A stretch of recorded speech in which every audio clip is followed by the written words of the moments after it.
वेदों और शास्त्रों में जब राजा आज से 2000 साल 3000 साल पहले कोई राजा बनता था तो वो यज्ञ करवाता था। यज्ञ जो थे वो लगभग 3 प्रकार के यज्ञ होते थे, 3 टाइप के यज्ञ किए जाते थे। तो एक एक करके हम तीनों यज्ञों को पढ़ते हैं और ये यज्ञ आपका यजुर्वेद और सामवेद में और अथर्ववेद में लिखा गया है।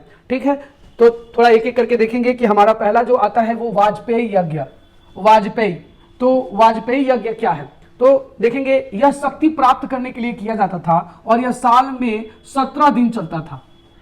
मुझे एक राजा, सपोज डेट कर लीजिए कि कोई राजा है, अगर उसको अपनी शक्ति प्राप्त करना है तो वह साल भर में कोई भी 17 दिन उसको यह यज्ञ करना पड़ता था, हवन करना पड़ता था, ताकि उसकी साम्राज्य और शक्ति फल फूल सके, इसके लिए करता था। इससे सम्राट को गौरव प्राप्त होता था।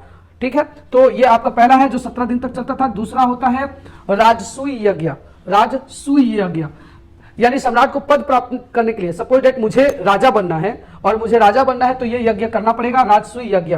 ये राज्याभिषेक के समय था जो 2 वर्ष तक चलता था। सपोज डेट मुझे राजा बनना है, आपने बाहुबली मूवीज देखी होगी, उसमें जब वो राजा बनता है तो राजा बनने से पहले उसके बहुत सारे टर्म एंड कंडीशंस होते हैं, उस कंडीशंस को वो अप्लाई करता है। यानी उसको यज्ञ करना पड़ेगा, हवन में बैठना पड़ता था। उसके माता जो देखेंगे कि वो कलश लेकर के यज्ञ हवन करती थी, राजा उसको देखता था कि उसके कदम न रुके। ये सब जितनी आप लोगों ने देखी होंगी वो सब इस यज्ञ, ये जो यज्ञ है वो राजसूय यज्ञ है। यानी राज्याभिषेक, जब राजा का राज तिलक होता था तो ये चीजें अप्लाई की जाती थी। उसके बाद है आपका अश्वमेघ यज्ञ। कोई राजा जो है वो अश्वमेघ यज्ञ रखता था। अश्वमेघ यज्ञ 3 दिन तक चलता था। ठीक है, इस 3 दिन में क्या होता था कि ये चक्रवर्ती सम्राट बनने के लिए किया जाता था।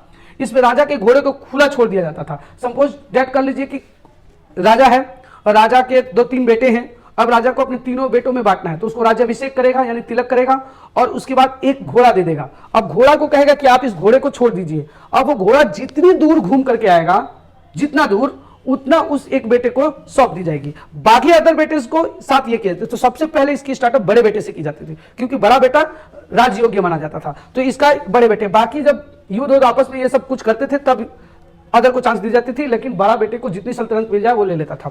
जितने क्षेत्र में वो विचरण करता था, यानी घोड़ा जितने देर में विचरण करता था वह क्षेत्र राजा के अधीन हो जाता था, यानी वही राजा के क्षेत्र के अधीन हो जाता था। तो ये 3 यज्ञ करवाए जाते थे। अश्वमेघ, अश्व मतलब घोड़ा, ये यज्ञ करवाए जाते थे, 3 दिन तक चलता था।